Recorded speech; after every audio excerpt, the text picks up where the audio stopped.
ইসলাম ধর্মের অনুসারী হয়েও কেন গণেশ পূজা করেন সালমান খান? বছরের পর বছর ধরে এই প্রশ্ন ঘুরে বেড়ায় তার ভক্ত অনুরাগীদের মনে। কারণ সালমানের বাড়ির সদর দরজা দিয়েই চোখে পড়ে একটি গণেশ মূর্তি। প্রায় 15 বছর ধরে সেই মূর্তি রয়েছে তাদের বাড়িতে। গণেশ চতুর্থীতে প্রতি বছরই সাজসজ্জার মধ্য দিয়ে চলে পূজা। আর এবার এই রহস্যের আসল কারণ খোলাসা করলেন সালমান খানের বাবা সেলিম খান। সেলিম খানের ভাষ্যে এই প্রথা আজ থেকে নয়, বরং তার শৈশব থেকেই চলে আসছে। ইন্দোরের এক হিন্দু এলাকায় তাদের পারিবারিক বসবাস। সেখানে হিন্দু মুসলিমের আলাদা করে কোনো বিভাজন ছিল না। সবাই একসঙ্গে উৎসব করতেন, একে অপরের ঘরে খাবার আদান প্রদান করা হতো। আর সেই মিলন সম্প্রীতির আবহেই বড় হয়েছেন সেলিম খান।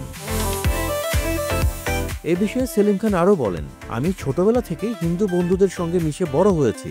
স্কুলে আমাদের মুসলিম সহপাঠী ছিল হাতে গোনা, কিন্তু বন্ধু ছিল হিন্দুরাই। তাই গণেশ পুজোর সঙ্গে আত্মিক বন্ধন তৈরি হয়েছিল অনেক আগে থেকেই। মূলত হিন্দু পরিবারের মেয়ে সুশীলা চরককে বিয়ে করেন সেলিম খান। বিয়ের পরই তার নাম হয় সালমা খান। অনেকের ধারণা সেখান থেকেই গণেশ পূজার প্রচলন শুরু হয় খান বাড়িতে। কিন্তু সেলিম জানালেন, আসল সত্যটা ভিন্ন। বিয়ের বহু আগেই তাদের পরিবারে গণেশ পূজার প্রচলন ছিল। এমনকি বিয়েতে ভিন্ন ধর্ম কোনো ধরনের বাধা হয়ে দাঁড়ায়নি। সেলিম খানের পরিবার কিংবা সালমার পরিবার দুপক্ষেরই কোনো আপত্তি ছিল না। কেবলমাত্র দূরের এক আত্মীয় সামান্য আপত্তি তুলেছিলেন সেলিমের ধর্ম নিয়ে। সেলিম খানের মতে এই মানসিকতায় আজও বজায় আছে তার সন্তানদের ভেতর। তাই সালমান খানের মধ্যেও ধর্ম নয়, বরং সম্প্রীতির সংস্কারটাই বেশি প্রাধান্য পায়।